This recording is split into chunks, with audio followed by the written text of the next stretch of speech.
Chapter 1. The Boy Who Lived. Mr. and Mrs. Dursley of number 4, Privet Drive, were proud to say that they were perfectly normal, thank you very much. They were the last people you'd expect to be involved in anything strange or mysterious, because they just didn't hold with such nonsense. Mr. Dursley was the director of a firm called Grunnings, which made drills. He was a big, beefy man with hardly any neck, although he did have a very large mustache.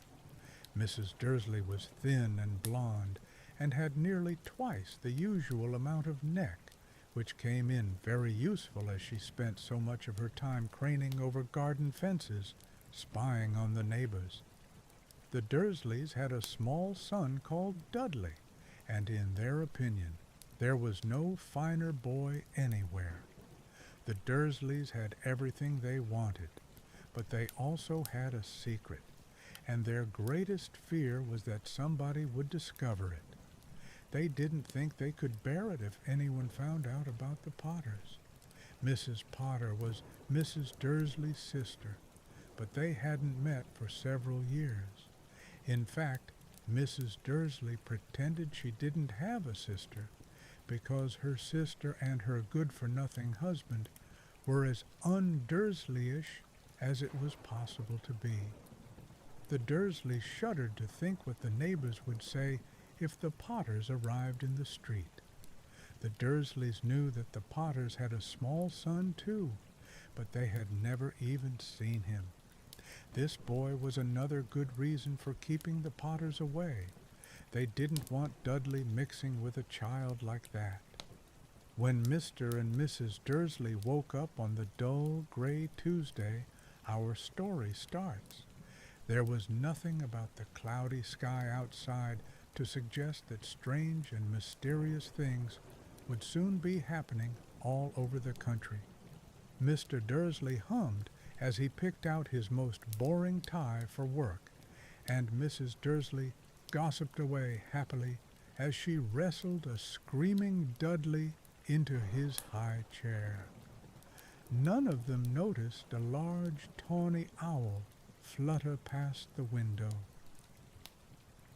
At 8:30, Mr. Dursley picked up his briefcase, pecked Mrs. Dursley on the cheek, and tried to kiss Dudley goodbye, but missed, because Dudley was now having a tantrum and throwing his cereal at the walls. "Little tyke," chortled Mr. Dursley as he left the house. He got into his car and backed out of number 4's drive. It was on the corner of the street that he noticed the first sign of something peculiar, a cat reading a map. For a second, Mr. Dursley didn't realize what he had seen. Then he jerked his head around to look again. There was a tabby cat standing on the corner of Privet Drive, but there wasn't a map in sight. What could he have been thinking of? It must have been a trick of the light. Mr. Dursley blinked and stared at the cat. It stared back. As Mr. Dursley drove around the corner and up the road, he watched the cat in his mirror. It was now reading the sign that said Privet Drive. No, looking at the sign. Cats couldn't read maps or signs. Mr. Dursley gave himself a little shake and put the cat out of his mind. As he drove toward town, he thought of nothing except a large order of drills he was hoping to get that day. But on the edge of town, drills were driven out of his mind by something else. As he sat in the usual morning traffic jam, he couldn't help noticing that there seemed to be a lot of strangely dressed people about. People in cloaks. Mr. Dursley couldn't bear people who dressed in funny clothes, the get-ups you saw on young people. He supposed this was some stupid new fashion. He drummed his fingers on the steering wheel, and his eyes fell on a huddle of these weirdos standing quite close by. They were whispering excitedly together. Mr. Dursley was enraged to see that a couple of them weren't young at all. Why, that man had to be older than he was, and wearing an emerald green cloak. The nerve of him! But then it struck Mr. Dursley that this was probably some silly stunt. These people were obviously collecting for something. Yes, that would be it. The traffic moved on, and a few minutes later, Mr. Dursley arrived in the Grunnings parking lot, his mind back on drills. Mr. Dursley always sat with his back to the window in his office on the 9th floor. If he hadn't, he might have found it harder to concentrate on drills that morning. He didn't see the owl swooping past in broad daylight, though people down in the street did. They pointed and gazed open-mouthed as owl after owl sped overhead. Most of them had never seen an owl, even at night time. Mr. Dursley, however, had a perfectly normal, owl-free morning. He yelled at 5 different people. He made several important telephone calls and shouted a bit more. He was in a very good mood until lunchtime, when he thought he'd stretch his legs and walk across the road to buy himself a bun from the bakery. He'd forgotten all about the people in cloaks until he passed a group of them next to the baker's. He eyed them angrily as he passed. He didn't know why, but they made him uneasy. This bunch were whispering excitedly too, and he couldn't see a single collecting tin. It was on his way back past them, clutching a large doughnut in a bag, that he caught a few words of what they were saying. "The Potters, that's right. That's what I heard. Yes, their son, Harry." Mr. Dursley stopped dead. Fear flooded him. He looked back at the whisperers as if he wanted to say something to them, but thought better of it. He dashed back across the road, hurried up to his office, snapped at his secretary not to disturb him, seized his telephone, and had almost finished dialing his home number when he changed his mind.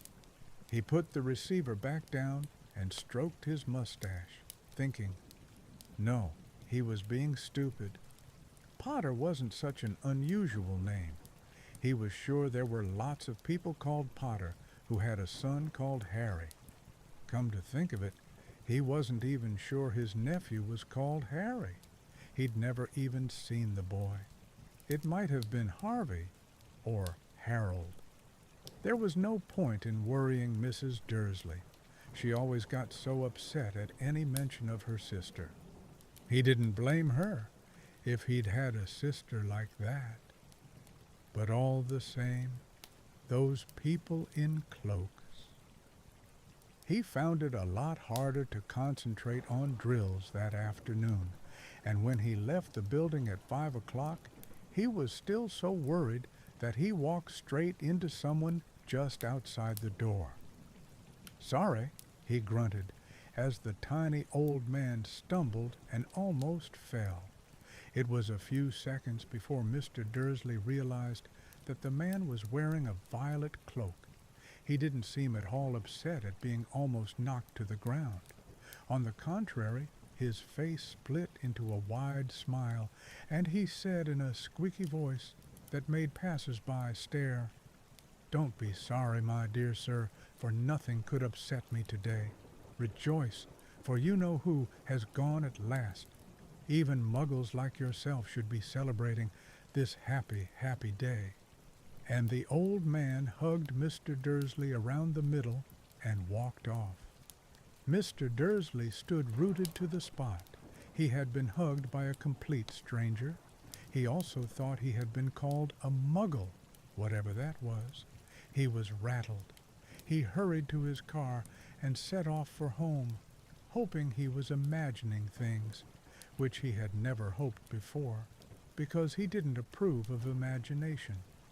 As he pulled into the driveway of number 4, the first thing he saw, and it didn't improve his mood, was the tabby cat he'd spotted that morning. It was now sitting on his garden wall. He was sure it was the same one. It had the same markings around its eyes. "Shoo!" said Mr. Dursley loudly. The cat didn't move. It just gave him a stern look. Was this normal cat behavior? Mr. Dursley wondered. Trying to pull himself together, he let himself into the house. He was still determined not to mention anything to his wife. Mrs. Dursley had had a nice, normal day. She told him over dinner all about Mrs. Next Door's problems with her daughter, and how Dudley had learned a new word, won't. Mr. Dursley tried to act normally. When Dudley had been put to bed, he went into the living room in time to catch the last report on the evening news. And finally, bird watchers everywhere have reported that the nation's owls have been behaving very unusually today. Although owls normally hunt at night and are hardly ever seen in daylight, there have been hundreds of sightings of these birds flying in every direction since sunrise. Experts are unable to explain why the owls have suddenly changed their sleeping pattern. The newscaster allowed himself a grin. Most mysterious. And now, over to Jim McGuffin with the weather. Going to be any more showers of owls tonight, Jim? Well, Ted, said the weatherman, I don't know about that, but it's not only the owls that have been acting oddly today. Viewers as far apart as Kent, Yorkshire, and Dundee have been phoning in to tell me that instead of the rain I promised yesterday, they've had a downpour of shooting stars. Perhaps people have been celebrating bonfire night early. It's not until next week, folks, but I can promise a wet night tonight. Mr. Dursley sat frozen in his armchair. Shooting stars all over Britain, owls flying by daylight, mysterious people in cloaks all over the place, and a whisper about the Potters. Mrs. Dursley came into the living room carrying 2 cups of tea. It was no good. He'd have to say something to her. He cleared his throat nervously. Petunia, dear, you haven't heard from your sister lately, have you? As he had expected, Mrs. Dursley looked shocked and angry. After all, they normally pretended she didn't have a sister. No, she said sharply. Why? Funny stuff on the news, Mr. Dursley mumbled. Owls, shooting stars, and there were a lot of funny-looking people in town today. So, snapped Mrs. Dursley. Well, I just thought maybe it was something to do with, her crowd. Mrs. Dursley sipped her tea through pursed lips. Mr. Dursley wondered whether he dared tell her he'd heard the name Potter. He decided he didn't dare. Instead, he said, as casually as he could, their son. He'd be about Dudley's age now, wouldn't he? I suppose so, said Mrs. Dursley stiffly. What's his name again? Howard, isn't it? Harry. Nasty common name, if you ask me. Oh, yes, said Mr. Dursley, his heart sinking horribly. Yes, I quite agree. He didn't say another word on the subject as they went upstairs to bed. While Mrs. Dursley was in the bathroom, Mr. Dursley crept to the bedroom window and peered down into the front garden. The cat was still there. It was staring down Privet Drive as though it were waiting for something. Was he imagining things? Could all this have anything to do with the Potters? If it did, if it got out that they were related to a pair of... Well, he didn't think he could bear it. The Dursleys got into bed. Mrs. Dursley fell asleep quickly, but Mr. Dursley lay awake, turning it all over in his mind. His last comforting thought before he fell asleep was that even if the Potters were involved, there was no reason for them to come near him and Mrs. Dursley. The Potters knew very well what he and Petunia thought about them and their kind. He couldn't see how he and Petunia could get mixed up in anything that might be going on. He yawned and turned over. It couldn't affect them. How very wrong he was. Mr. Dursley might have been drifting into an uneasy sleep, but the cat on the wall outside was showing no sign of sleepiness. It was sitting as still as a statue, its eyes fixed unblinkingly on the far corner of Privet Drive. It didn't so much as quiver when a car door slammed on the next street, nor when two owls swooped overhead. In fact, it was nearly midnight before the cat moved at all. A man appeared on the corner the cat had been watching, appeared so suddenly and silently you'd have thought he'd just popped out of the ground. The cat's tail twitched and its eyes narrowed. Nothing like this man had ever been seen on Privet Drive. He was tall, thin, and very old, judging by the silver of his hair and beard, which were both long enough to tuck into his belt. He was wearing long robes, a purple cloak that swept the ground, and high-heeled, buckled boots. His blue eyes were light, bright, and sparkling behind half-moon spectacles, and his nose was very long and crooked, as though it had been broken at least twice. This man's name was Albus Dumbledore. Albus Dumbledore didn't seem to realize that he had just arrived in a street where everything from his name to his boots was unwelcome. He was busy rummaging in his cloak, looking for something, but he did seem to realize he was being watched, because he looked up suddenly at the cat, which was still staring at him from the other end of the street. For some reason, the sight of the cat seemed to amuse him. He chuckled and muttered, "I should have known." He found what he was looking for in his inside pocket. It seemed to be a silver cigarette lighter. He flicked it open, held it up in the air, and clicked it. The nearest street lamp went out with a little pop. He clicked it again. The next lamp flickered into darkness. 12 times he clicked the put-outer, until the only lights left on the whole street were 2 tiny pin-pricks in the distance, which were the eyes of the cat watching him. If anyone looked out of their window now, even beady-eyed Mrs. Dursley, they wouldn't be able to see anything that was happening down on the pavement. Dumbledore slipped the put-outer back inside his cloak and set off down the street toward number 4, where he sat down on the wall next to the cat. He didn't look at it, but after a moment he spoke to it. "Fancy seeing you here, Professor McGonagall." He turned to smile at the tabby, but it had gone. Instead, he was smiling at a rather severe-looking woman who was wearing square glasses, exactly the shape of the markings the cat had had around its eyes. She, too, was wearing a cloak, an emerald one. Her black hair was drawn into a tight bun. She looked distinctly ruffled. "How did you know it was me?" she asked. "My dear Professor, I've never seen a cat sit so stiffly." "You'd be stiff if you'd been sitting on a brick wall all day," said Professor McGonagall. "All day? When you could have been celebrating? I must have passed a dozen feasts and parties on my way here." Professor McGonagall sniffed angrily. "Oh, yes, everyone's celebrating, all right," she said impatiently.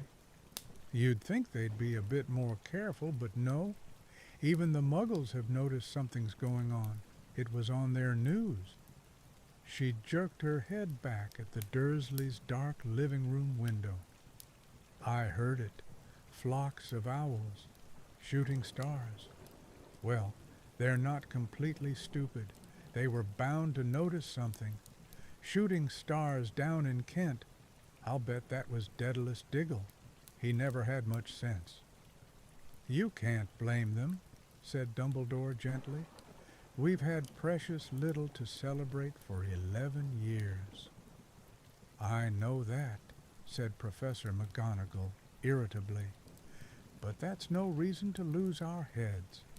People are being downright careless, out on the streets in broad daylight, not even dressed in muggle clothes, swapping rumors.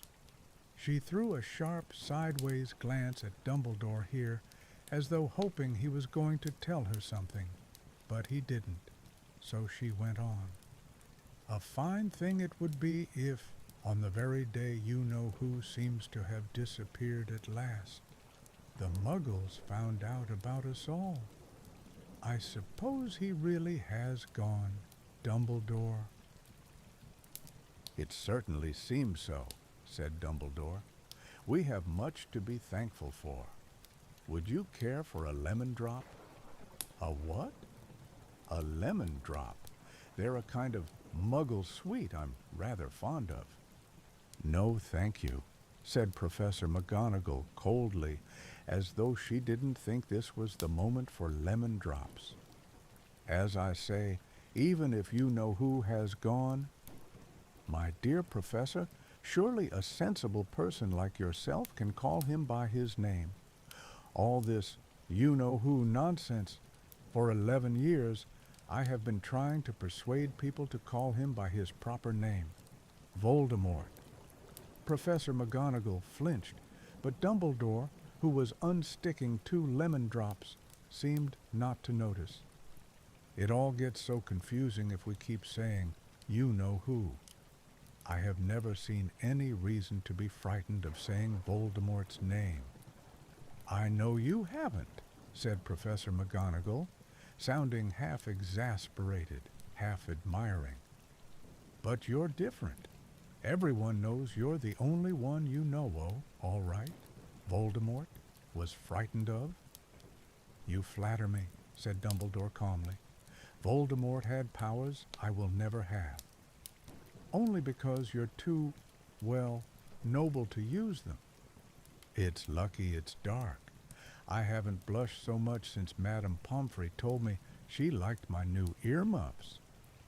Professor McGonagall shot a sharp look at Dumbledore and said, The owls are nothing next to the rumors that are flying around. You know what everyone's saying? About why he's disappeared? About what finally stopped him? It seemed that Professor McGonagall had reached the point she was most anxious to discuss, the real reason she had been waiting on a cold, hard wall all day, for neither as a cat nor as a woman had she fixed Dumbledore with such a piercing stare as she did now. It was plain that whatever everyone was saying, she was not going to believe it until Dumbledore told her it was true. Dumbledore, however, was choosing another lemon drop and did not answer. What they're saying, she pressed on, is that last night Voldemort turned up in Godric's Hollow. He went to find the Potters. The rumor is that Lily and James Potter that they're dead. Dumbledore bowed his head. Professor McGonagall gasped. Lily and James, I can't believe it. I didn't want to believe it. Oh, Albus. Dumbledore reached out and patted her on the shoulder. I know, he said heavily. Professor McGonagall's voice trembled as she went on. That's not all. They're saying he tried to kill the Potter's son, Harry. But he couldn't. He couldn't kill that little boy. No one knows why or how, but they're saying that when he couldn't kill Harry Potter, Voldemort's power somehow broke, and that's why he's gone. Dumbledore nodded glumly. It's true? Faltered Professor McGonagall. After all he's done, all the people he's killed, he couldn't kill a little boy? It's just astounding, of all the things to stop him. But how in the name of heaven did Harry survive? We can only guess, said Dumbledore. We may never know.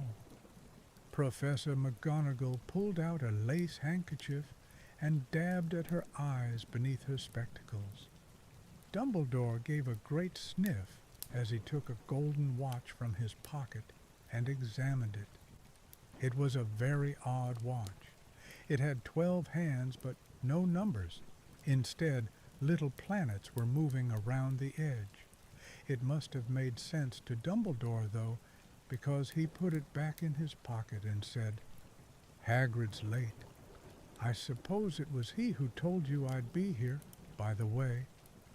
"Yes," said Professor McGonagall, "and I don't suppose you're going to tell me why you're here, of all places?" "I've come to bring Harry to his aunt and uncle. They're the only family he has left now." "You can't mean the people who live here?" cried Professor McGonagall, jumping to her feet and pointing at number 4. "Dumbledore, you can't. I've been watching them all day. You couldn't find 2 people who are less like us. And they've got this son. I saw him kicking his mother all the way up the street, screaming for sweets. Harry Potter come and live here." "It's the best place for him," said Dumbledore firmly. "His aunt and uncle will be able to explain everything to him when he's older. I've written them a letter." "A letter?"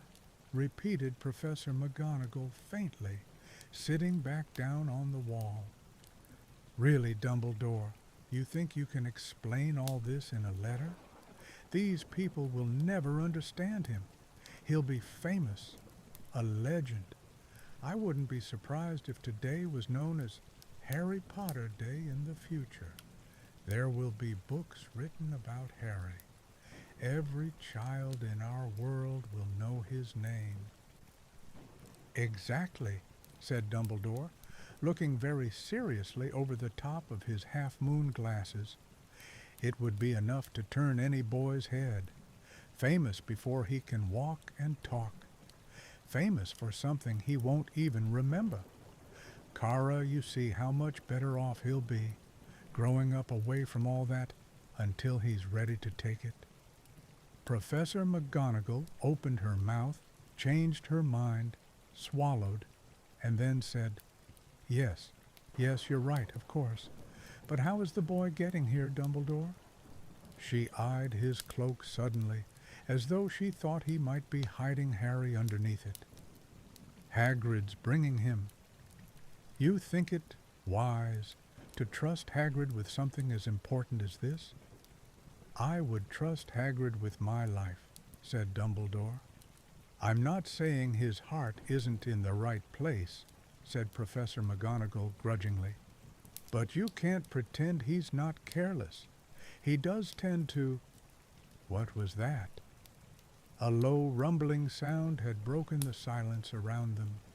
It grew steadily louder as they looked up and down the street for some sign of a headlight. It swelled to a roar as they both looked up at the sky, and a huge motorcycle fell out of the air and landed on the road in front of them. If the motorcycle was huge, it was nothing to the man sitting astride it. He was almost twice as tall as a normal man and at least 5 times as wide. He looked simply too big to be allowed, and so wild.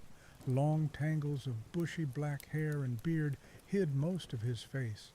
He had hands the size of trash can lids, and his feet, in their leather boots, were like baby dolphins. In his vast muscular arms he was holding a bundle of blankets. "Hagrid," said Dumbledore, sounding relieved. "At last. And where did you get that motorcycle?" "Borrowed it, Professor Dumbledore. Sit," said the giant, climbing carefully off the motorcycle as he spoke. "Young Sirius Black lent it to me. I've got him, sir." "No problems, were there?" "No, sir. House was almost destroyed, but I got him out all right before the muggles started swarming around. He fell asleep as we was flying over Bristol."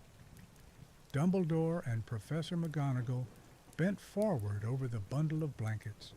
Inside, just visible, was a baby boy, fast asleep. Under a tuft of jet-black hair over his forehead, they could see a curiously shaped cut, like a bolt of lightning. "Is that where whispered Professor McGonagall. Yes, said Dumbledore. He'll have that scar forever. Couldn't you do something about it, Dumbledore? Even if I could, I wouldn't. Scars can come in handy. I have one myself above my left knee that is a perfect map of the London Underground. Well, give him here, Hagrid. We'd better get this over with. Dumbledore took Harry in his arms and turned toward the Dursleys' house. Could I say goodbye to him, sir? Asked Hagrid. He bent his great shaggy head over Harry and gave him what must have been a very scratchy, whiskery kiss. Then, suddenly, Hagrid let out a howl like a wounded dog. Shh! Hissed Professor McGonagall. You'll wake the Muggles. Sorry, sobbed Hagrid, taking out a large spotted handkerchief and burying his face in it. But I can't stand it. Lily and James dead, and poor little Harry off to live with Muggles. Yes, it's all very sad, but get a grip on yourself, Hagrid, or we'll be found, Professor McGonagall whispered, patting Hagrid gingerly on the arm as Dumbledore stepped over the low garden wall and walked to the front door. He laid Harry gently on the doorstep, took a letter out of his cloak, tucked it inside Harry's blankets, and then came back to the other two. For a full minute, the three of them stood and looked at the little bundle. Hagrid's shoulders shook, Professor McGonagall blinked furiously, and the twinkling light that usually shone from Dumbledore's eyes seemed to have gone out. Well, said Dumbledore finally, that's that. We've no business staying here. We may as well go and join the celebrations. Yeah, said Hagrid in a very muffled voice. I'll be taking Sirius his bike back. Good night, Professor McGonagall. Professor Dumbledore, sir. Wiping his streaming eyes on his jacket sleeve, Hagrid swung himself onto the motorcycle and kicked the engine into life. With a roar, it rose into the air and off into the night. I shall see you soon, I expect, Professor McGonagall, said Dumbledore, nodding to her. Professor McGonagall blew her nose in reply. Dumbledore turned and walked back down the street. On the corner he stopped and took out the silver put-outer. He clicked it once, and 12 balls of light sped back to their street lamps so that Privet Drive glowed suddenly orange, and he could make out a tabby cat slinking around the corner at the other end of the street. He could just see the bundle of blankets on the step of number 4. Good luck, Harry, he murmured. He turned on his heel, and with a swish of his cloak, he was gone. A breeze ruffled the neat hedges of Privet Drive, which lay silent and tidy under the inky sky, the very last place you would expect astonishing things to happen. Harry Potter rolled over inside his blankets without waking up. One small hand closed on the letter beside him, and he slept on, not knowing he was special, not knowing he was famous, not knowing he would be woken in a few hours' time by Mrs. Dursley's scream as she opened the front door to put out the milk bottles, nor that he would spend the next few weeks being prodded and pinched by his cousin Dudley. He couldn't know that at this very moment, people meeting in secret all over the country were holding up their glasses and saying in hushed voices, "To Harry Potter, the boy who lived." Chapter 2. The Vanishing Glass.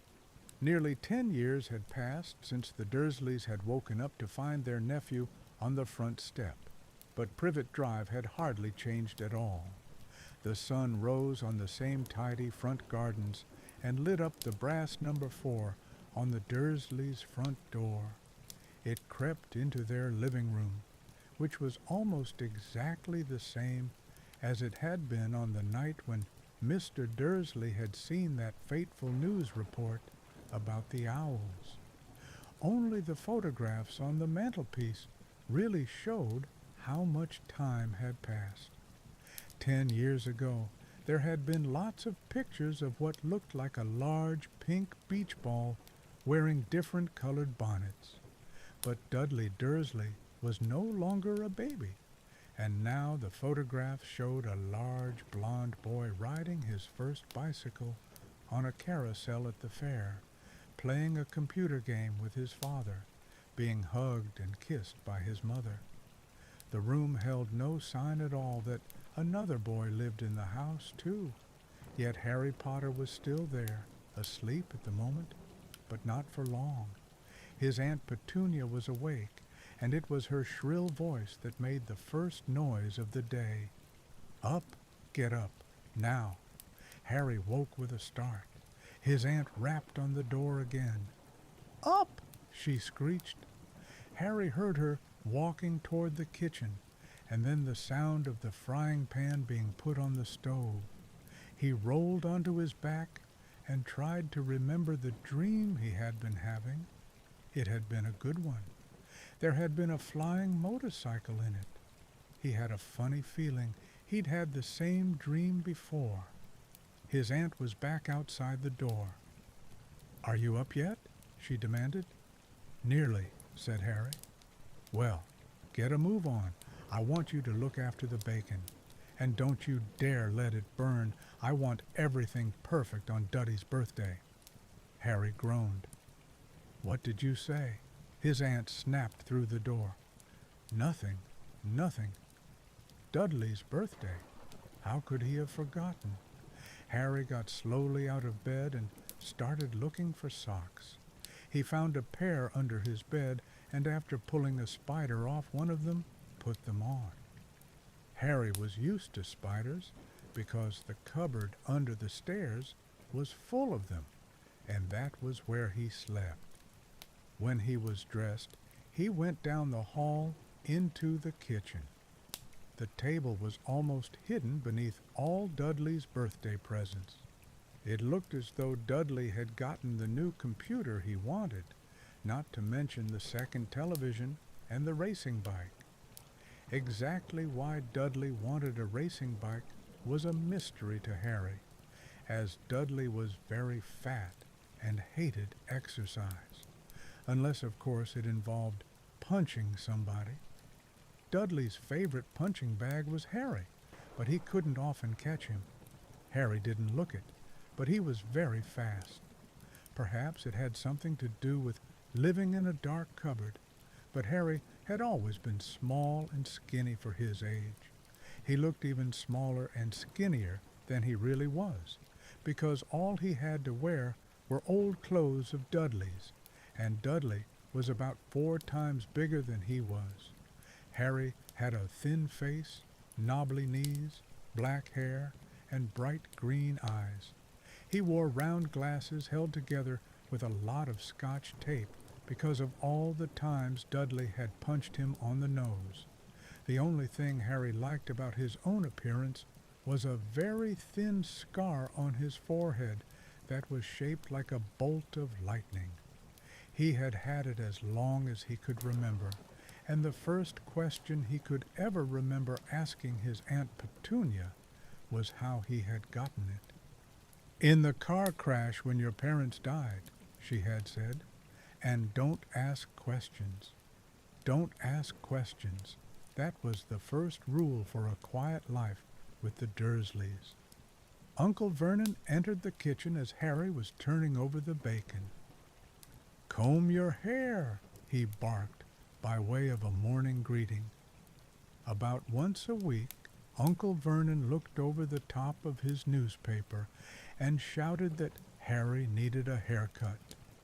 Harry must have had more haircuts than the rest of the boys in his class put together, but it made no difference. His hair simply grew that way, all over the place. Harry was frying eggs by the time Dudley arrived in the kitchen with his mother. Dudley looked a lot like Uncle Vernon. He had a large pink face, not much neck, small watery blue eyes, and thick blonde hair that lay smoothly on his thick, fat head. Aunt Petunia often said that Dudley looked like a baby angel. Harry often said that Dudley looked like a pig in a wig.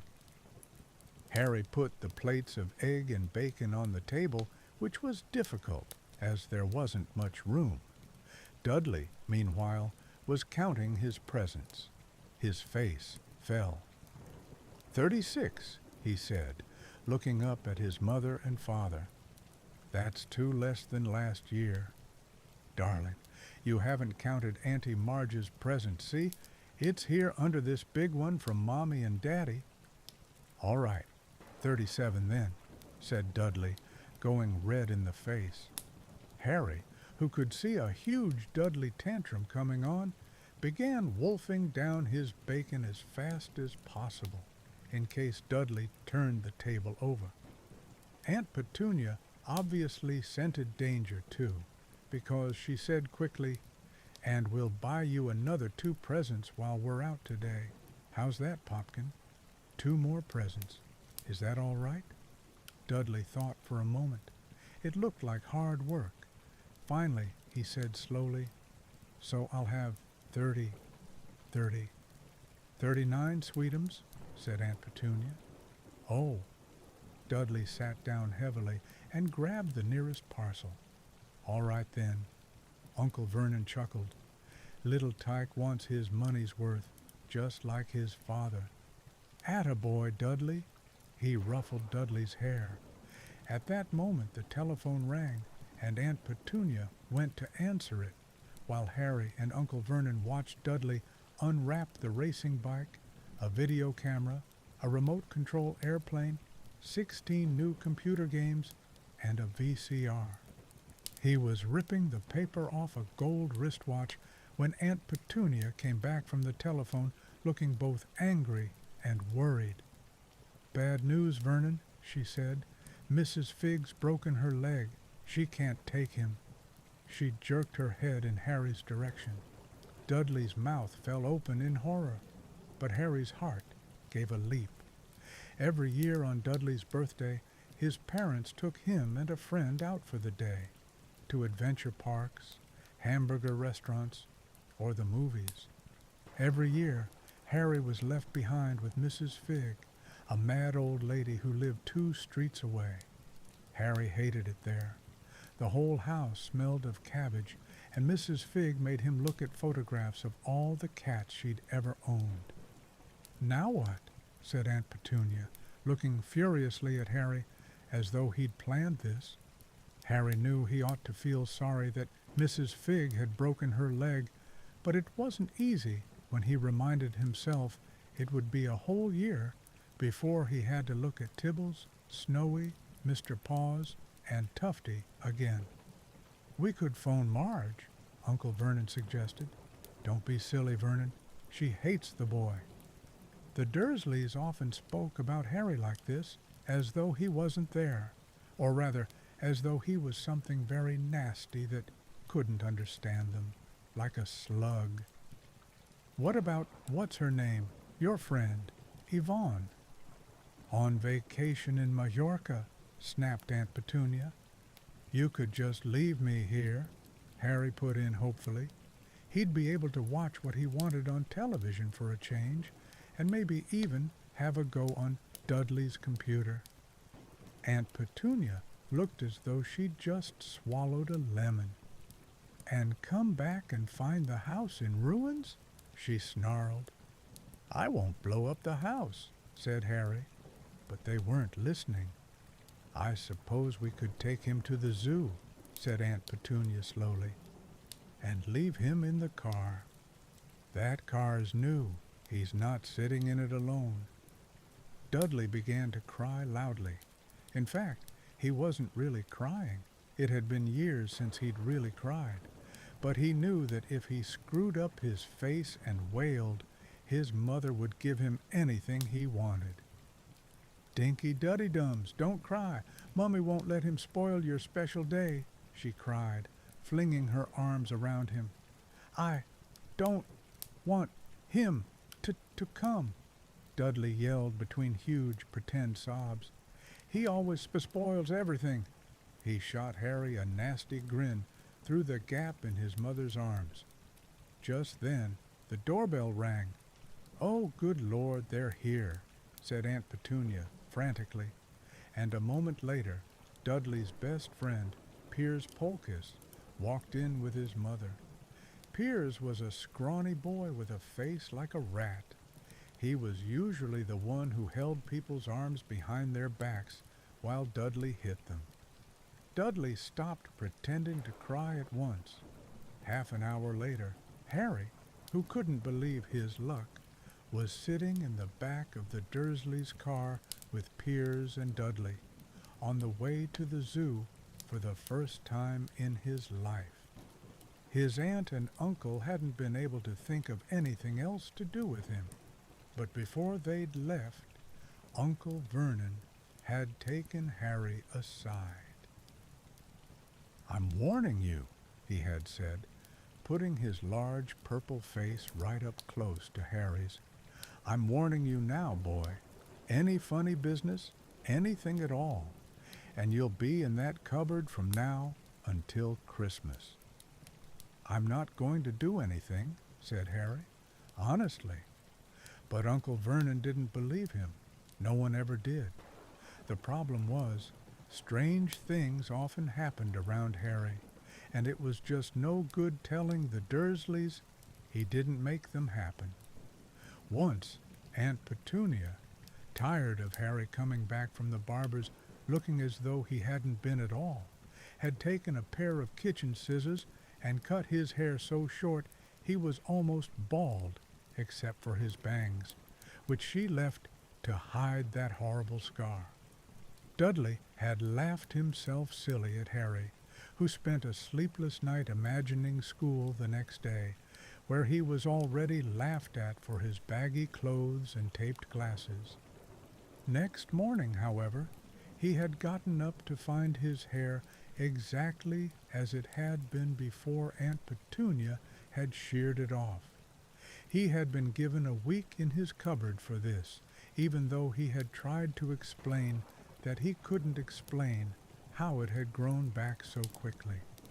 Another time, Aunt Petunia had been trying to force him into a revolting old sweater of Dudley's, brown with orange puffballs. The harder she tried to pull it over his head, the smaller it seemed to become, until finally it might have fitted a hand puppet, but certainly wouldn't fit Harry.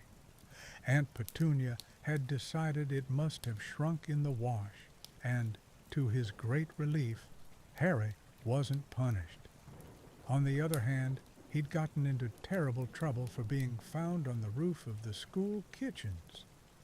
Dudley's gang had been chasing him as usual when, as much to Harry's surprise as anyone else's, there he was sitting on the chimney. The Dursleys had received a very angry letter from Harry's headmistress telling them Harry had been climbing school buildings. But all he'd tried to do, as he shouted at Uncle Vernon through the locked door of his cupboard, was jump behind the big trash cans outside the kitchen doors.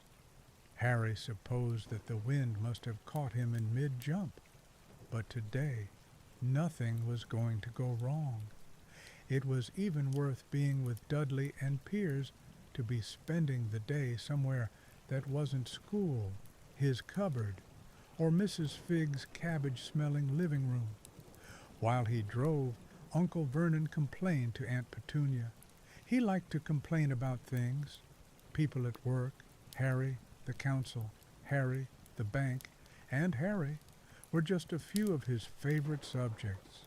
This morning, it was motorcycles. "Roaring along like maniacs, the young hoodlums," he said, as a motorcycle overtook them. "I had a dream about a motorcycle," said Harry, remembering suddenly. It was flying. Uncle Vernon nearly crashed into the car in front. He turned right around in his seat and yelled at Harry, his face like a gigantic beet with a mustache. "Motorcycles don't fly." Dudley and Piers sniggered. "I know they don't," said Harry. "It was only a dream." But he wished he hadn't said anything. If there was one thing the Dursleys hated even more than his asking questions, it was his talking about anything acting in a way it shouldn't. No matter if it was in a dream or even a cartoon, they seemed to think he might get dangerous ideas. It was a very sunny Saturday, and the zoo was crowded with families. The Dursleys bought Dudley and Piers large chocolate ice creams at the entrance, and then, because the smiling lady in the van had asked Harry what he wanted before they could hurry him away, they bought him a cheap lemon ice pop. It wasn't bad either, Harry thought, licking it as they watched a gorilla scratching its head who looked remarkably like Dudley, except that it wasn't blonde. Harry had the best morning he'd had in a long time. He was careful to walk a little way apart from the Dursleys so that Dudley and Piers, who were starting to get bored with the animals by lunchtime, wouldn't fall back on their favorite hobby of hitting him. They ate in the zoo restaurant, and when Dudley had a tantrum because his Knickerbocker Glory didn't have enough ice cream on top, Uncle Vernon bought him another one, and Harry was allowed to finish the first. Harry felt afterward that he should have known it was all too good to last. After lunch, they went to the reptile house. It was cool and dark in there, with lit windows all along the walls. Behind the glass, all sorts of lizards and snakes were crawling and slithering over bits of wood and stone. Dudley and Piers wanted to see huge, poisonous cobras and thick, man-crushing pythons. Dudley quickly found the largest snake in the place. It could have wrapped its body twice around Uncle Vernon's car and crushed it into a trash can. But at the moment, it didn't look in the mood. In fact, it was fast asleep. Dudley stood with his nose pressed against the glass, staring at the glistening brown coils. "Make it move," he whined at his father. Uncle Vernon tapped on the glass, but the snake didn't budge. "Do it again," Dudley ordered. Uncle Vernon rapped the glass smartly with his knuckles, but the snake just snoozed on. "This is boring," Dudley moaned. He shuffled away. Harry moved in front of the tank and looked intently at the snake. He wouldn't have been surprised if it had died of boredom itself. No company except stupid people drumming their fingers on the glass, trying to disturb it all day long. It was worse than having a cupboard as a bedroom, where the only visitor was Aunt Petunia, hammering on the door to wake you up. At least he got to visit the rest of the house. The snake suddenly opened its beady eyes. Slowly, very slowly, it raised its head until its eyes were on a level with Harry's. It winked. Harry stared. Then he looked quickly around to see if anyone was watching. They weren't. He looked back at the snake and winked too. The snake jerked its head toward Uncle Vernon and Dudley, then raised its eyes to the ceiling. It gave Harry a look that said quite plainly, "I get that all the time." "I know," Harry murmured through the glass, though he wasn't sure the snake could hear him. "It must be really annoying." The snake nodded vigorously. "Where do you come from anyway?" Harry asked. The snake jabbed its tail at a little sign next to the glass. Harry peered at it. "Boa constrictor, Brazil." Was it nice there? The boa constrictor jabbed its tail at the sign again, and Harry read on. "This specimen was bred in the zoo." "Oh, I see. So you've never been to Brazil?" As the snake shook its head, a deafening shout behind Harry made both of them jump. "Dudley! Mr. Dursley! Come and look at this snake. You won't believe what it's doing." Dudley came waddling toward them as fast as he could. "Out of the way, you," he said, punching Harry in the ribs. Caught by surprise, Harry fell hard on the concrete floor. What came next happened so fast, no one saw how it happened. 1 second, Piers and Dudley were leaning right up close to the glass. The next, they had leapt back with howls of horror. Harry sat up and gasped. The glass front of the boa constrictor's tank had vanished. The great snake was uncoiling itself rapidly, slithering out onto the floor. People throughout the reptile house screamed and started running for the exits. As the snake slid swiftly past him, Harry could have sworn a low, hissing voice said, "Brazil, here I come." "Thanks, amigo."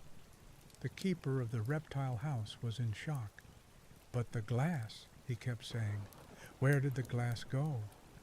The zoo director himself made Aunt Petunia a cup of strong, sweet tea while he apologized over and over again.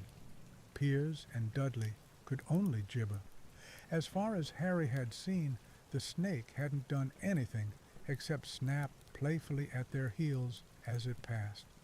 But by the time they were all back in Uncle Vernon's car, Dudley was telling them how it had nearly bitten off his leg, while Piers was swearing it had tried to squeeze him to death.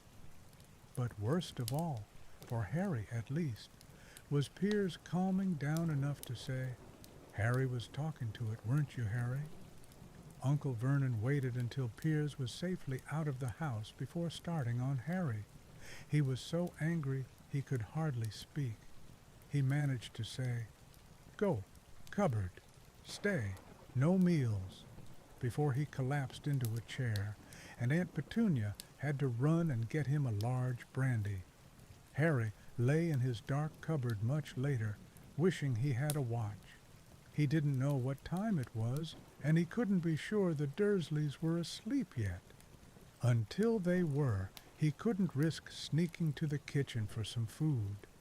He'd lived with the Dursleys almost 10 years, 10 miserable years, as long as he could remember, ever since he'd been a baby and his parents had died in that car crash. He couldn't remember being in the car when his parents had died. Sometimes, when he strained his memory during long hours in his cupboard, he came up with a strange vision, a blinding flash of green light and a burning pain on his forehead. This, he supposed, was the crash, though he couldn't imagine where all the green light came from. He couldn't remember his parents at all. His aunt and uncle never spoke about them, and of course he was forbidden to ask questions. There were no photographs of them in the house. When he had been younger, Harry had dreamed and dreamed of some unknown relation coming to take him away, but it had never happened. The Dursleys were his only family. Yet sometimes he thought, or maybe hoped, that strangers in the street seemed to know him. Very strange strangers they were, too. A tiny man in a violet top hat had bowed to him once while out shopping with Aunt Petunia and Dudley. After asking Harry furiously if he knew the man, Aunt Petunia had rushed them out of the shop without buying anything. A wild-looking old woman dressed all in green had waved merrily at him once on a bus. A bald man in a very long purple coat had actually shaken his hand in the street the other day, and then walked away without a word. The weirdest thing about all these people was the way they seemed to vanish the second Harry tried to get a closer look. At school, Harry had no one. Everybody knew that Dudley's gang hated that odd Harry Potter in his baggy old clothes and broken glasses, and nobody liked to disagree with Dudley's gang. Chapter 3. The Letters from No One. The escape of the Brazilian boa constrictor earned Harry his longest ever punishment.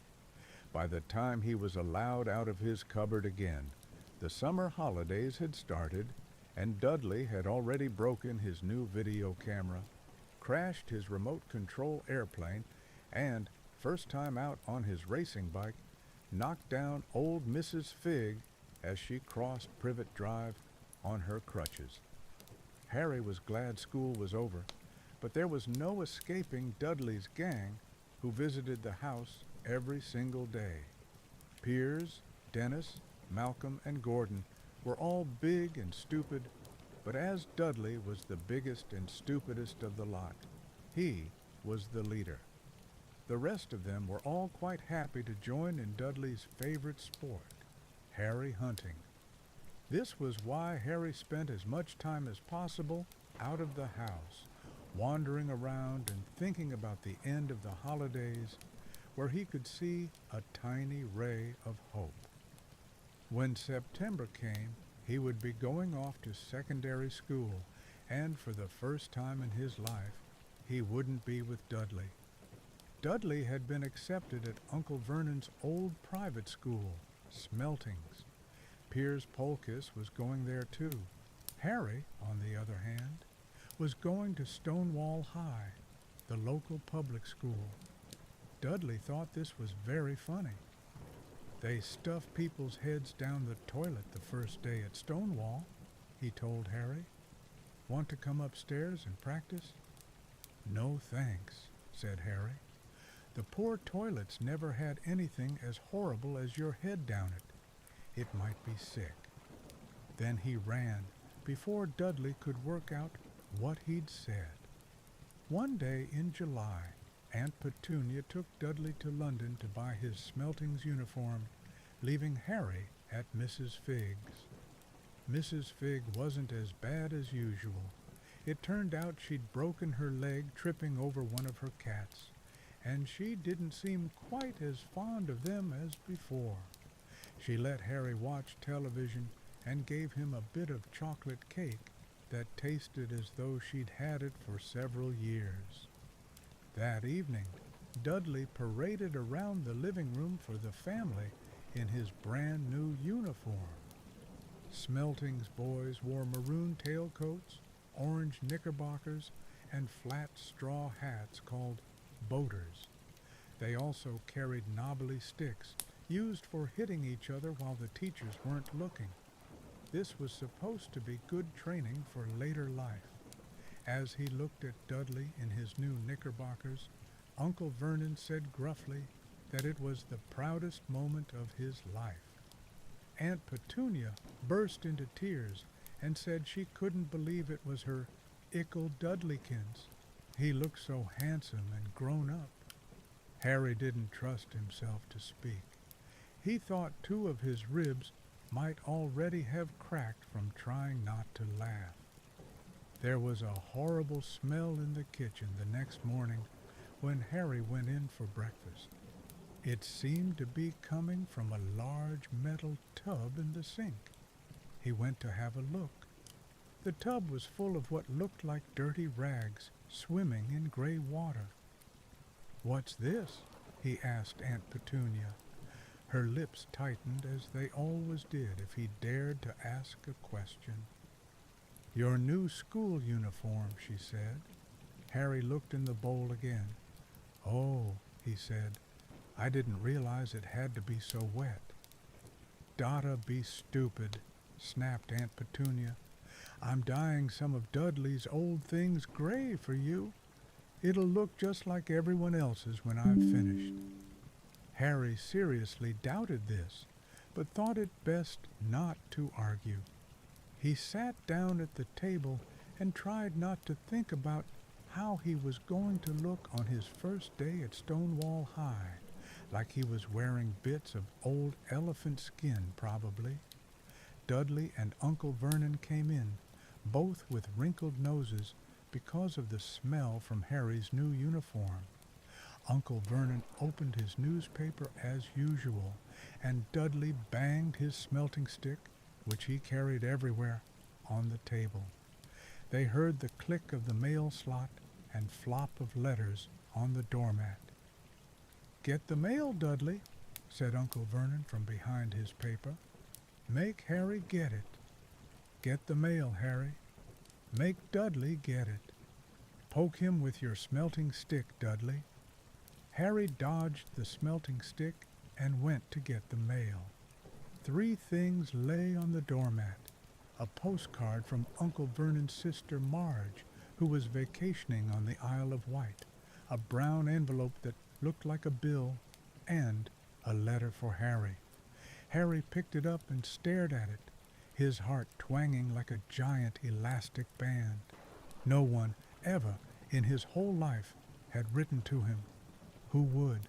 He had no friends, no other relatives. He didn't belong to the library, so he'd never even got rude notes asking for books back. Yet here it was, a letter addressed so plainly there could be no mistake. Mr. H. Potter, the cupboard under the stairs, 4 Privet Drive, Little Whinging, Surrey. The envelope was thick and heavy, made of yellowish parchment, and the address was written in emerald green ink. There was no stamp. Turning the envelope over, his hand trembling, Harry saw a purple wax seal bearing a coat of arms, a lion, an eagle, a badger, and a snake surrounding a large letter H. "Hurry up, boy," shouted Uncle Vernon from the kitchen. "What are you doing checking for letter bombs?" He chuckled at his own joke. Harry went back to the kitchen, still staring at his letter. He handed Uncle Vernon the bill and the postcard, sat down, and slowly began to open the yellow envelope. Uncle Vernon ripped open the bill, snorted in disgust, and flipped over the postcard. "Marge is ill," he informed Aunt Petunia. "Ate a funny whelk." "Dad," said Dudley suddenly. "Dad, Harry's got something." Harry was on the point of unfolding his letter, which was written on the same heavy parchment as the envelope, when it was jerked sharply out of his hand by Uncle Vernon. "That's mine," said Harry, trying to snatch it back. "Who'd be writing to you?" sneered Uncle Vernon, shaking the letter open with one hand and glancing at it. His face went from red to green faster than a set of traffic lights. And it didn't stop there. Within seconds, it was the grayish-white of old porridge. "Petunia!" he gasped. Dudley tried to grab the letter to read it, but Uncle Vernon held it high out of his reach. Aunt Petunia took it curiously and read the first line. For a moment, it looked as though she might faint. She clutched her throat and made a choking noise. "Vernon! Oh, my goodness! Vernon!" They stared at each other, seeming to have forgotten that Harry and Dudley were still in the room. Dudley wasn't used to being ignored. He gave his father a sharp tap on the head with his smelting stick. "I want to read that letter," he said loudly. "Want to read it?" said Harry furiously. "As it's mine." "Get out, both of you," croaked Uncle Vernon, stuffing the letter back inside its envelope. Harry didn't move. "I want my letter," he shouted. "Let me see it," demanded Dudley. "Out!"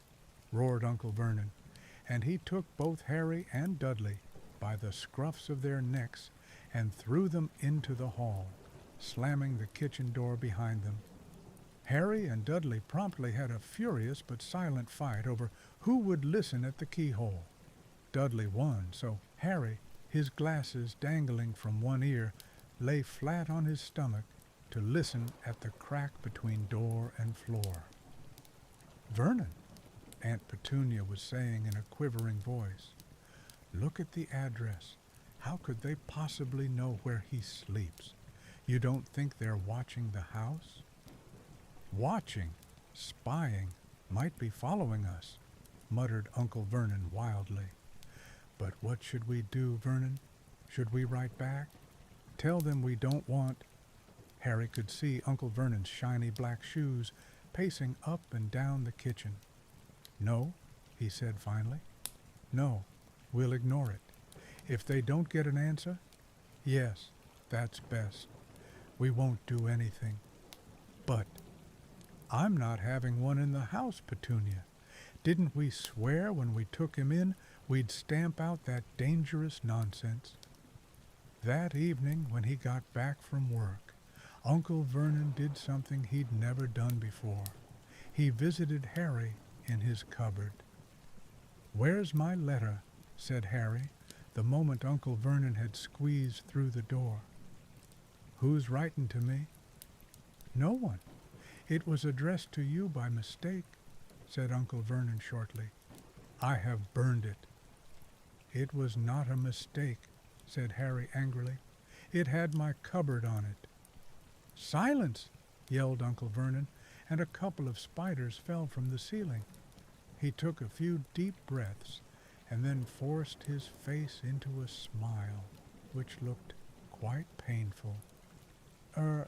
Yes, Harry, about this cupboard. Your aunt and I have been thinking you're really getting a bit big for it. We think it might be nice if you moved into Dudley's second bedroom." "Why?" said Harry. "Don't ask questions," snapped his uncle. "Take this stuff upstairs now." The Dursleys' house had 4 bedrooms, one for Uncle Vernon and Aunt Petunia, one for visitors, usually Uncle Vernon's sister, Marge, one where Dudley slept, and one where Dudley kept all the toys and things that wouldn't fit into his first bedroom. It only took Harry one trip upstairs to move everything he owned from the cupboard to this room. He sat down on the bed and stared around him. Nearly everything in here was broken. The month-old video camera was lying on top of a small, working tank Dudley had once driven over the next-door neighbor's dog. In the corner was Dudley's first-ever television set, which he'd put his foot through when his favorite program had been canceled. There was a large bird cage, which had once held a parrot that Dudley had swapped at school for a real air rifle, which was up on a shelf with the end all bent because Dudley had sat on it. Other shelves were full of books. They were the only things in the room that looked as though they'd never been touched. From downstairs came the sound of Dudley bawling at his mother. "I don't want him in there. I need that room. Make him get out." Harry sighed and stretched out on the bed. Yesterday, he'd have given anything to be up here. Today, he'd rather be back in his cupboard with that letter than up here without it. Next morning at breakfast, everyone was rather quiet. Dudley was in shock. He'd screamed, whacked his father with his smelting stick, been sick on purpose, kicked his mother, and thrown his tortoise through the greenhouse roof, and he still didn't have his room back. Harry was thinking about this time yesterday and bitterly wishing he'd opened the letter in the hall. Uncle Vernon and Aunt Petunia kept looking at each other darkly. When the mail arrived, Uncle Vernon, who seemed to be trying to be nice to Harry, made Dudley go and get it. They heard him banging things with his smelting stick all the way down the hall. Then he shouted, "There's another one! Mr. H. Potter, the smallest bedroom, 4 Privet Drive." With a strangled cry, Uncle Vernon leapt from his seat and ran down the hall, Harry right behind him. Uncle Vernon had to wrestle Dudley to the ground to get the letter from him, which was made difficult by the fact that Harry had grabbed Uncle Vernon around the neck from behind. After a minute of confused fighting, in which everyone got hit a lot by the smelting stick, Uncle Vernon straightened up, gasping for breath, with Harry's letter clutched in his hand. "Go to your cupboard, your bedroom," he wheezed at Harry. "Dudley, go, just go." Harry walked round and round his new room. Someone knew he had moved out of his cupboard, and they seemed to know he hadn't received his first letter. Surely that meant they'd try again, and this time he'd make sure they didn't fail. He had a plan. The repaired alarm clock rang at 6 o'clock the next morning. Harry turned it off quickly and dressed silently. He mustn't wake the Dursleys. He stole downstairs without turning on any of the lights. He was going to wait for the postman on the corner of Privet Drive and get the letters for number 4 first. His heart hammered as he crept across the dark hall toward the front door. Harry leapt into the air. He'd trodden on something big and squashy on the doormat, something alive. Lights clicked on upstairs, and to his horror, Harry realized that the big squashy something had been his uncle's face. Uncle Vernon had been lying at the foot of the front door in a sleeping bag, clearly making sure that Harry didn't do exactly what he'd been trying to do. He shouted at Harry for about half an hour, and then told him to go and make a cup of tea. Harry shuffled miserably off into the kitchen, and by the time he got back, the mail had arrived right into Uncle Vernon's lap. Harry could see 3 letters addressed in green ink. "I want," he began, but Uncle Vernon was tearing the letters into pieces before his eyes. Uncle Vernon didn't go to work that day. He stayed at home and nailed up the mail slot. "See," he explained to Aunt Petunia through a mouthful of nails, "if they can't deliver them, they'll just give up."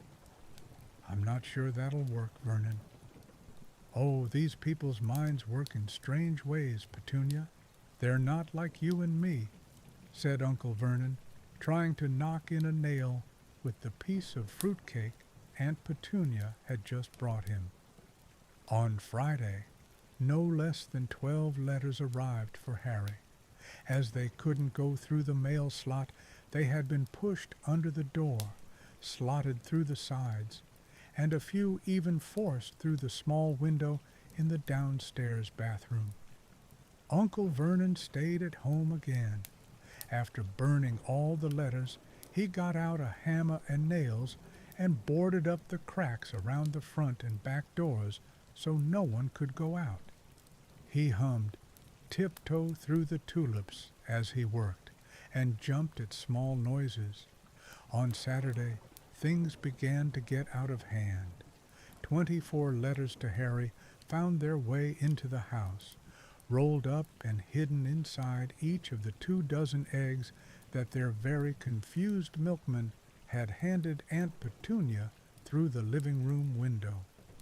While Uncle Vernon made furious telephone calls to the post office and the dairy trying to find someone to complain to, Aunt Petunia shredded the letters in her food processor. "Who on earth wants to talk to you this badly?" Dudley asked Harry in amazement. On Sunday morning, Uncle Vernon sat down at the breakfast table looking tired and rather ill, but happy. "No post on Sundays," he reminded them cheerfully as he spread marmalade on his newspapers. "No damn letters today." Something came whizzing down the kitchen chimney as he spoke and caught him sharply on the back of the head. Next moment, 30 or 40 letters came pelting out of the fireplace like bullets. The Dursleys ducked, but Harry leapt into the air, trying to catch one. "Out! Out!" Uncle Vernon seized Harry around the waist and threw him into the hall. When Aunt Petunia and Dudley had run out with their arms over their faces. Uncle Vernon slammed the door shut. They could hear the letters still streaming into the room, bouncing off the walls and floor. "That does it," said Uncle Vernon, trying to speak calmly, but pulling great tufts out of his mustache at the same time. "I want you all back here in 5 minutes, ready to leave. We're going away. Just pack some clothes. No arguments." He looked so dangerous with half his mustache missing that no one dared argue. 10 minutes later, they had wrenched their way through the boarded-up doors and were in the car, speeding toward the highway. Dudley was sniffling in the back seat. His father had hit him round the head for holding them up while he tried to pack his television, VCR, and computer in his sports bag. They drove, and they drove. Even Aunt Petunia didn't dare ask where they were going. Every now and then, Uncle Vernon would take a sharp turn and drive in the opposite direction for a while. "Shake 'em off, shake 'em off," he would mutter whenever he did this. They didn't stop to eat or drink all day. By nightfall, Dudley was howling. He'd never had such a bad day in his life. He was hungry. He'd missed 5 television programs he'd wanted to see, and he'd never gone so long without blowing up an alien on his computer. Uncle Vernon stopped at last outside a gloomy-looking hotel on the outskirts of a big city. Dudley and Harry shared a room with twin beds and damp, musty sheets. Dudley snored, but Harry stayed awake, sitting on the windowsill, staring down at the lights of passing cars and wondering. They ate stale cornflakes and cold tinned tomatoes on toast for breakfast the next day. They had just finished when the owner of the hotel came over to their table. "'Excuse me, but is one of you Mr. H. Potter? Only I got about 100 of these at the front desk." She held up a letter so they could read the green ink address, Mr. H. Potter, Room 17, Railview Hotel, Cokeworth. Harry made a grab for the letter, but Uncle Vernon knocked his hand out of the way. The woman stared. "I'll take them," said Uncle Vernon, standing up quickly and following her from the dining room. "Wouldn't it be better just to go home, dear?" Aunt Petunia suggested timidly hours later, but Uncle Vernon didn't seem to hear her. Exactly what he was looking for, none of them knew. He drove them into the middle of a forest, got out, looked around, shook his head, got back in the car, and off they went again. The same thing happened in the middle of a plowed field, halfway across a suspension bridge, and at the top of a multi-level parking garage. "Daddy's gone mad, hasn't he?" Dudley asked Aunt Petunia dully late that afternoon. Uncle Vernon had parked at the coast, locked them all inside the car, and disappeared. It started to rain. Great drops beat on the roof of the car. Dudley sniveled. "It's Monday," he told his mother. "The great Humberto's on tonight. I want to stay somewhere with a television." Monday. This reminded Harry of something. If it was Monday, and you could usually count on Dudley to know the days of the week because of television, then tomorrow, Tuesday, was Harry's 11th birthday. Of course, his birthdays were never exactly fun. Last year, the Dursleys had given him a coat hanger and a pair of Uncle Vernon's old socks. Still, you weren't 11 every day. Uncle Vernon was back, and he was smiling. He was also carrying a long, thin package and didn't answer Aunt Petunia when she asked what he'd bought. "Found the perfect place," he said. "Come on, everyone out." It was very cold outside the car. Uncle Vernon was pointing at what looked like a large rockway out at sea. Perched on top of the rock was the most miserable little shack you could imagine. One thing was certain, there was no television in there. "Storm forecast for tonight," said Uncle Vernon gleefully, clapping his hands together. "And this gentleman's kindly agreed to lend us his boat." A toothless old man came ambling up to them, pointing with a rather wicked grin at an old rowboat bobbing in the iron-gray water below them. "I've already got us some rations," said Uncle Vernon, "so all aboard." It was freezing in the boat. Icy sea spray and rain crept down their necks, and a chilly wind whipped their faces. After what seemed like hours, they reached the rock, where Uncle Vernon, slipping and sliding, led the way to the broken-down house. The inside was horrible. It smelled strongly of seaweed. The wind whistled through the gaps in the wooden walls, and the fireplace was damp and empty. There were only 2 rooms. Uncle Vernon's rations turned out to be a bag of chips, each, and 4 bananas. He tried to start a fire, but the empty chip bags just smoked and shriveled up. "Could do with some of those letters now, eh?" he said cheerfully. He was in a very good mood.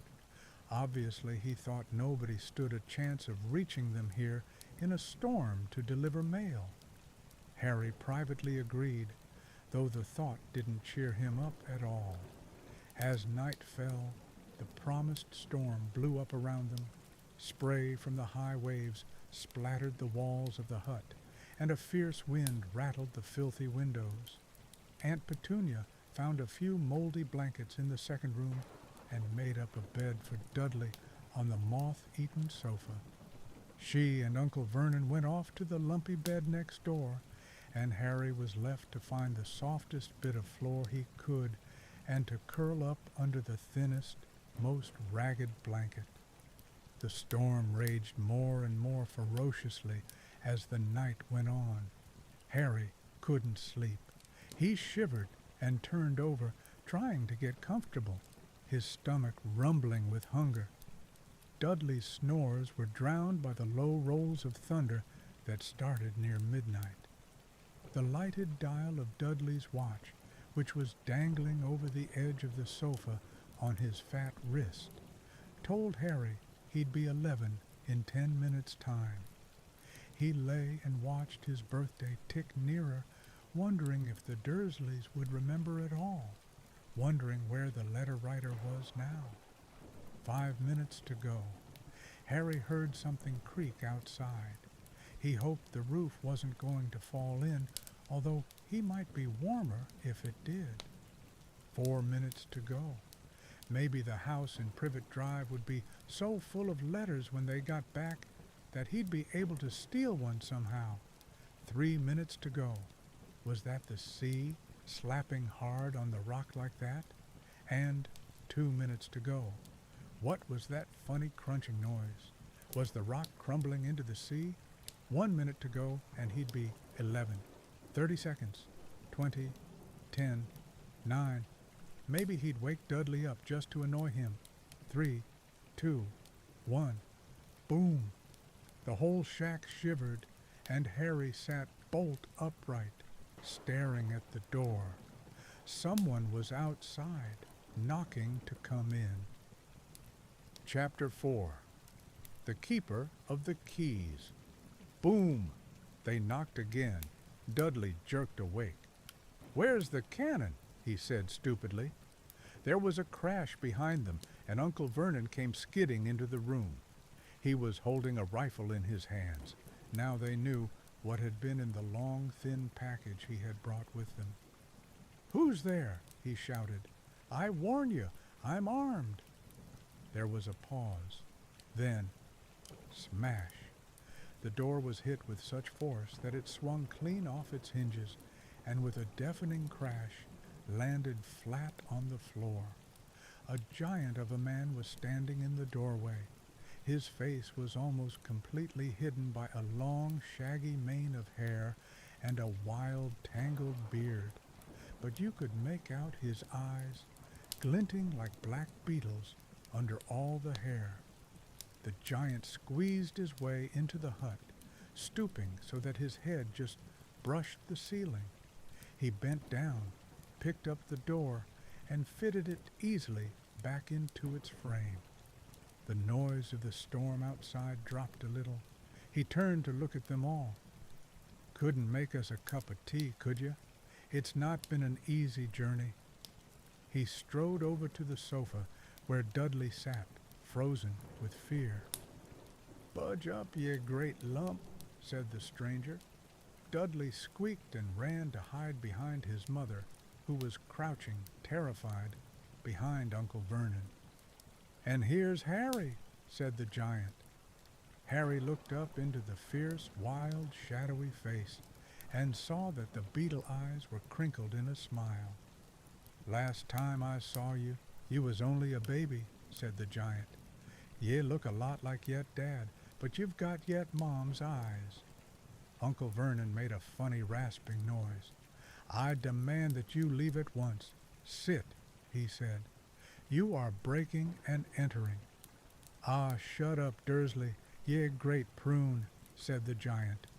He reached over the back of the sofa, jerked the gun out of Uncle Vernon's hands, bent it into a knot as easily as if it had been made of rubber, and threw it into a corner of the room.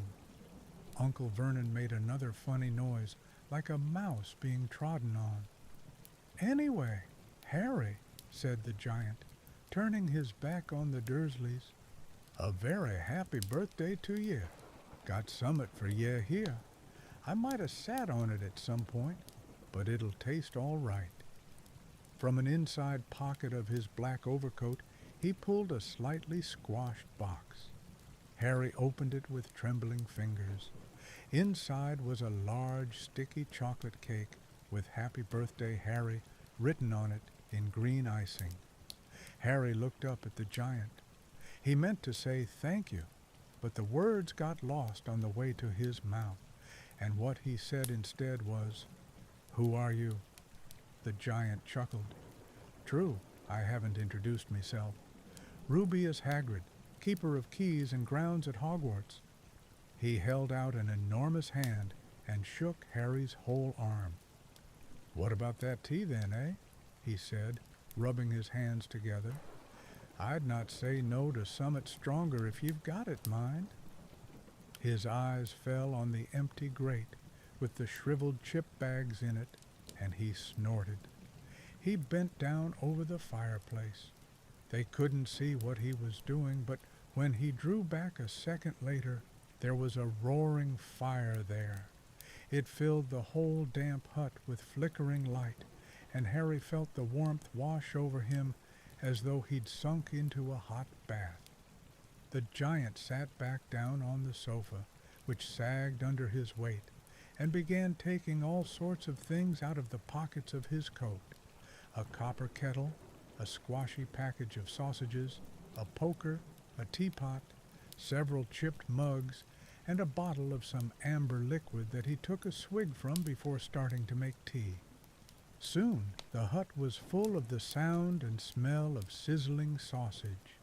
Nobody said a thing while the giant was working, but as he slid the first 6 fat, juicy, slightly burnt sausages from the poker, Dudley fidgeted a little. Uncle Vernon said sharply, "Don't touch anything he gives you, Dudley." The giant chuckled darkly. "Yet great puddin' of a son don't need fattening any more, Dursley. Don't worry." He passed the sausages to Harry, who was so hungry he had never tasted anything so wonderful, but he still couldn't take his eyes off the giant. Finally, as nobody seemed about to explain anything, he said, "I'm sorry, but I still don't really know who you are." The giant took a gulp of tea and wiped his mouth with the back of his hand. "Call me Hagrid," he said. "Everyone does, and like I told you, I'm keeper of keys at Hogwarts. You'll know all about Hogwarts, of course." No," said Harry. Hagrid looked shocked. "Sorry," Harry said quickly. "Sony?" barked Hagrid, turning to stare at the Dursleys, who shrank back into the shadows. "It's them as should be sorry. I knew you weren't getting your letters, but I never thought you wouldn't even know about Hogwarts, for crying out loud. Did you never wonder where yet parents learned it all?" "All what?" asked Harry. "All what?" Hagrid thundered. "Now wait just 1 second." He had leapt to his feet. In his anger, he seemed to fill the whole hut.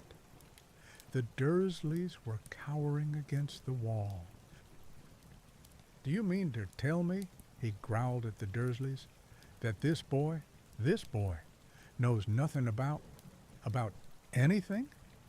Harry thought this was going a bit far. He had been to school, after all, and his marks weren't bad. "I know some things," he said. "I can, do math and stuff." But Hagrid simply waved his hand and said, "About our world, I mean. Your world, my world, your parents' world." "What world?" Hagrid looked as if he was about to explode. "Dursley!" he boomed. Uncle Vernon, who had gone very pale, whispered something that sounded like "Mimble Wimble." Hagrid stared wildly at Harry. "But ye must know about yet Mom and Dad," he said. "I mean, they're famous. You're famous." "What? My mom and dad weren't famous, were they?" "Yeah, don't know. Hagrid ran his fingers through his hair, fixing Harry with a bewildered stare. "Yeah, don't know what ye are," he said finally. Uncle Vernon suddenly found his voice. "Stop," he commanded. "Stop right there. Sit. I forbid you to tell the boy anything." A braver man than Vernon Dursley would have quailed under the furious look Hagrid now gave him. When Hagrid spoke, his every syllable trembled with rage. "You never told him what was in the letter Dumbledore left for him? I was there. I saw Dumbledore leave it, Dursley, and you've kept it from him all these years?" "Kept what from me?" said Harry eagerly. "Stop! I forbid you!" yelled Uncle Vernon in panic. Aunt Petunia gave a gasp of horror. "Ah, go boil yet heads, both of you," said Hagrid. "Harry, yet a wizard." There was silence inside the hut. Only the sea and the whistling wind could be heard. "A what?" gasped Harry. "A wizard, of course," said Hagrid, sitting back down on the sofa, which groaned and sank even lower. "And a thumpin' good 'un, I'd say, once you've been trained up a bit. With a mum and dad like yours, what else would you be? And I reckon it's about time you read your letter." Harry stretched out his hand at last to take the yellowish envelope, addressed in emerald green to Mr. H. Potter, the floor, hut on the rock, the sea.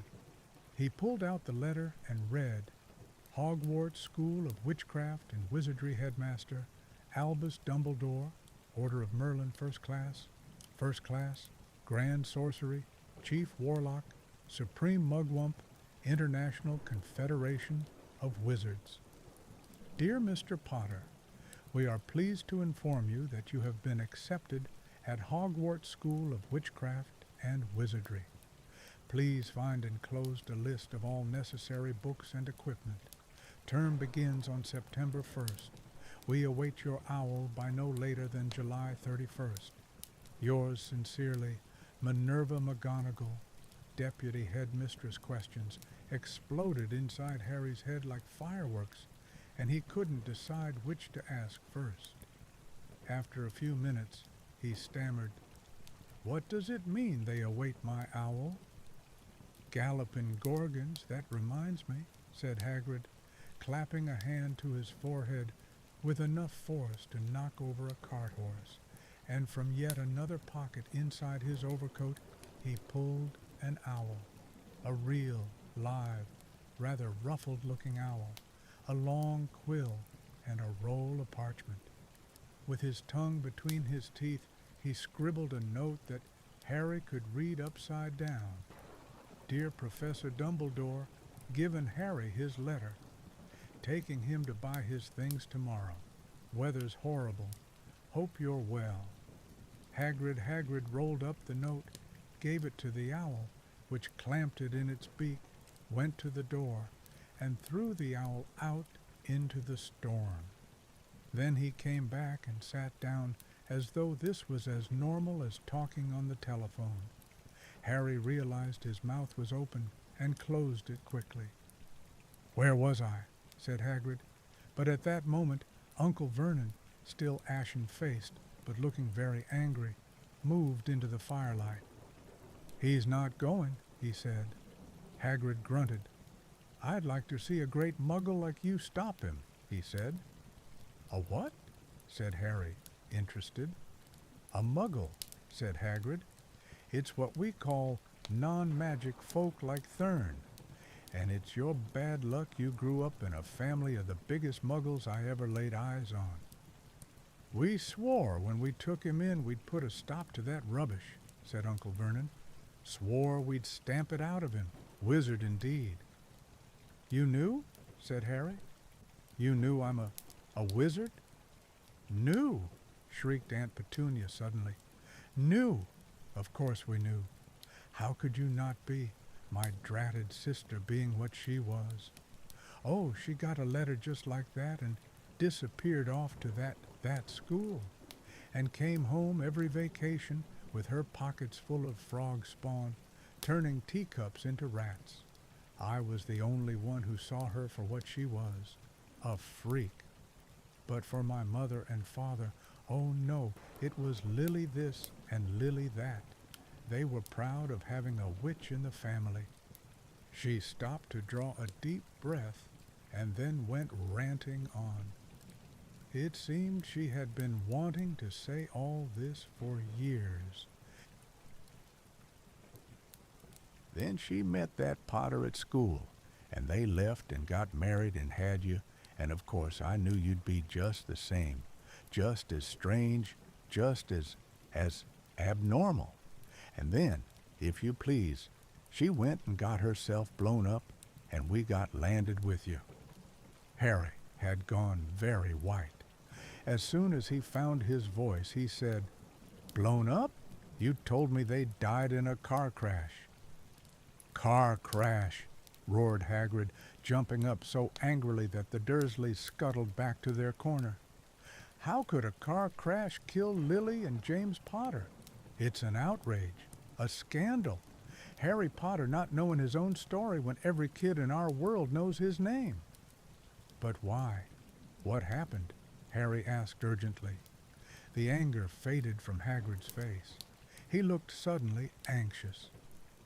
"I never expected this," he said in a low, worried voice. "I had no idea, when Dumbledore told me there might be trouble getting hold of you, how much you didn't know. Ah, Harry, I don't know if I'm the right person to tell you, but someone 3S gotta. You can't go off to Hogwarts not knowing." He threw a dirty look at the Dursleys. "Well, it's best you know as much as I can tell you. Mind, I can't tell you everything. It's a great mystery, parts of it." He sat down, stared into the fire for a few seconds, and then said, "It begins, I suppose, with a person called, but it's incredible you don't know his name. Everyone in our world knows." "Who?" "Well, I don't like saying the name if I can help it. No one does." "Why not?" "Gulping gargoyles, Harry. People are still scared. Blimey, this is difficult. See, there was this wizard who went bad, as bad as you could go. Worse than worse. His name was—" Hagrid gulped, but no words came out. "Could you write it down?" Harry suggested. "Nah, can't spell it." "All right, Voldemort." Hagrid shuddered. "Don't make me say it again. Anyway, this wizard, about 20 years ago now, started looking for followers. Got 'em too. Some were afraid. Some just wanted a bit of his power, 'cause he was getting himself power all right. Dark days, Harry. Didn't know who to trust, didn't dare get friendly with strange wizards or witches. Terrible things happened. He was taken over. Course, some stood up to him, and he killed them, horribly. One of the only safe places left was Hogwarts. Reckon Dumbledore's the only one you know who was afraid of. Didn't dare try taking the school, not just then, anyway. Now your mum and dad were as good a witch and wizard as I ever knew. Head boy and girl at Hogwarts in their day.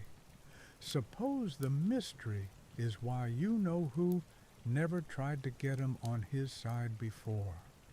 Probably knew they were too close to Dumbledore to want anything to do with the dark side.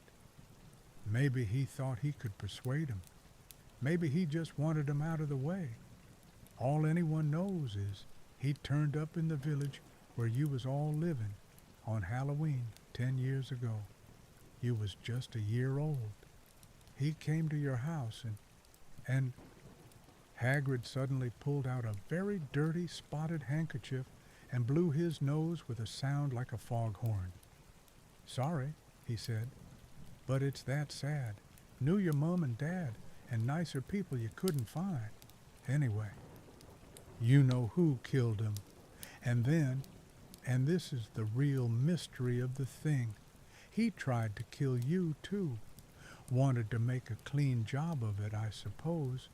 Or maybe he just liked killing by then. But he couldn't do it. Never wondered how you got that mark on your forehead? That was no ordinary cut. That's what you get when a powerful evil curse touches you. Took care of your mum and dad and your house even. But it didn't work on you. And that's why you're famous, Harry. No one ever lived after he decided to kill him. No one except you. And he'd killed some of the best witches and wizards of the age. The McKinnons, the Bones, the Privets. And you was only a baby. And you lived. Something very painful was going on in Harry's mind. As Hagrid's story came to a close, he saw again the blinding flash of green light, more clearly than he had ever remembered it before. And he remembered something else, for the first time in his life, a high, cold, cruel laugh. Hagrid was watching him sadly.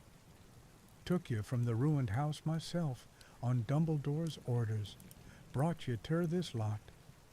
Load of old tosh, said Uncle Vernon. Harry jumped. He had almost forgotten that the Dursleys were there.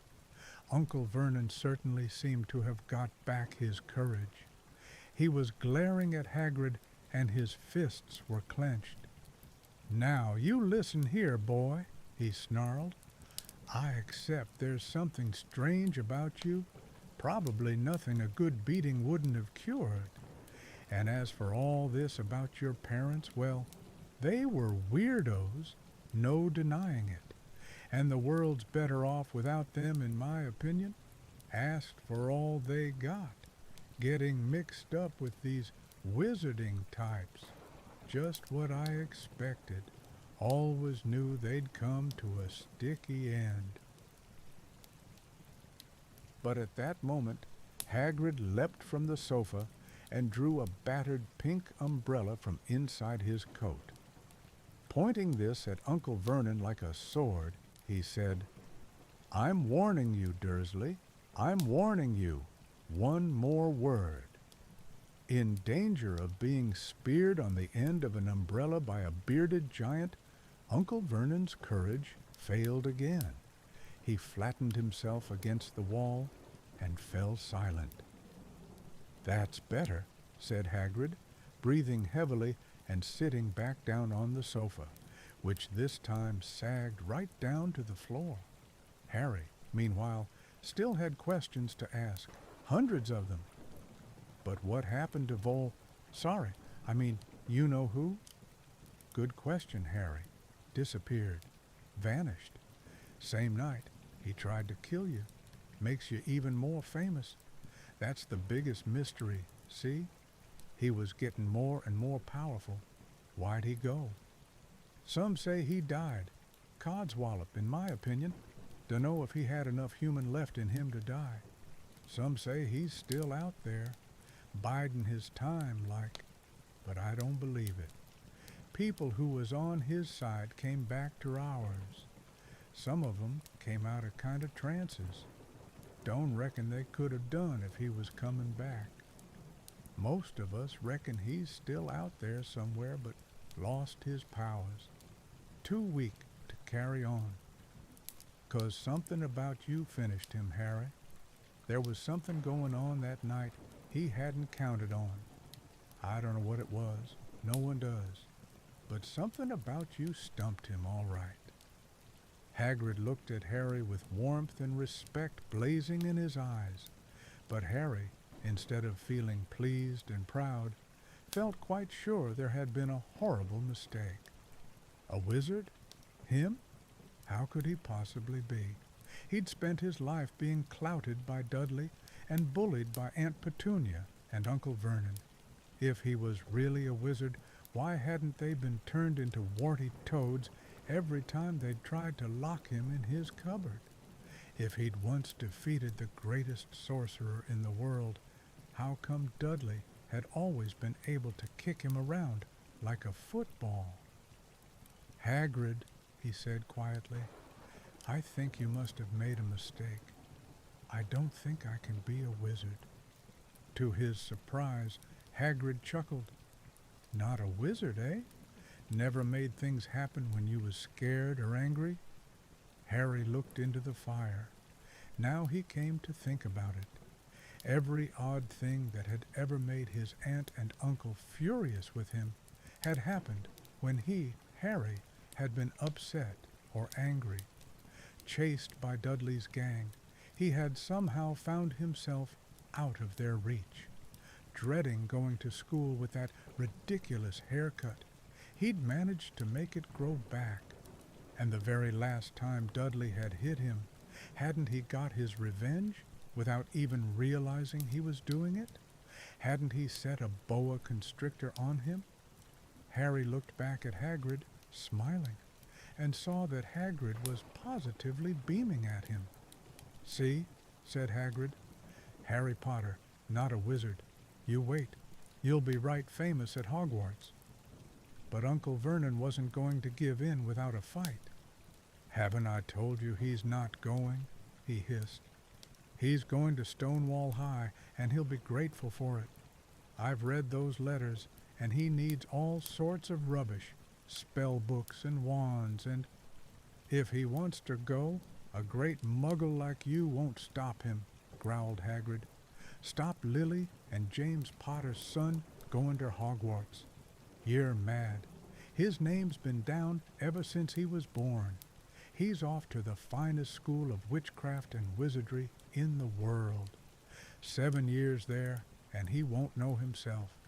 He'll be with youngsters of his own sort for a change, and he'll be under the greatest headmaster Hogwarts ever had, Albus Dumbledore. I am not paying for some crackpot old fool to teach him magic tricks, yelled Uncle Vernon. But he had finally gone too far. Hagrid seized his umbrella and whirled it over his head. Never, he thundered, insult Albus Dumbledore in front of me. He brought the umbrella swishing down through the air to point at Dudley. There was a flash of violet light, a sound like a firecracker, a sharp squeal, and the next second Dudley was dancing on the spot with his hands clasped over his fat bottom, howling in pain. When he turned his back on them, Harry saw a curly pig's tail poking through a hole in his trousers. Uncle Vernon roared. Pulling Aunt Petunia and Dudley into the other room, he cast one last terrified look at Hagrid and slammed the door behind them. Hagrid looked down at his umbrella and stroked his beard. Shouldn't have lost me temper, he said ruefully, but it didn't work anyway. Meant to turn him into a pig, but I suppose he was so much like a pig anyway, there wasn't much left to do. He cast a sideways look at Harry, under his bushy eyebrows. "Be grateful if you didn't mention that to anyone at Hogwarts," he said. "I'm, not supposed to do magic, strictly speaking. I was allowed to do a bit to follow you and get your letters to you and stuff. One of the reasons I was so keen to take on the job." "Why aren't you supposed to do magic?" asked Harry. "Oh, well, I was at Hogwarts myself, but I, got expelled, to tell you the truth. In me 3rd year. They snapped me wand in half and everything, but Dumbledore let me stay on as gamekeeper. Great man, Dumbledore." "Why were you expelled?" "It's getting late and we've got lots to do tomorrow," said Hagrid loudly. "Gotta get up to town, get all your books and that." He took off his thick black coat and threw it to Harry. "You can kip under that," he said. "Don't mind if it wriggles a bit. I think I still got a couple of dormice in one of the pockets."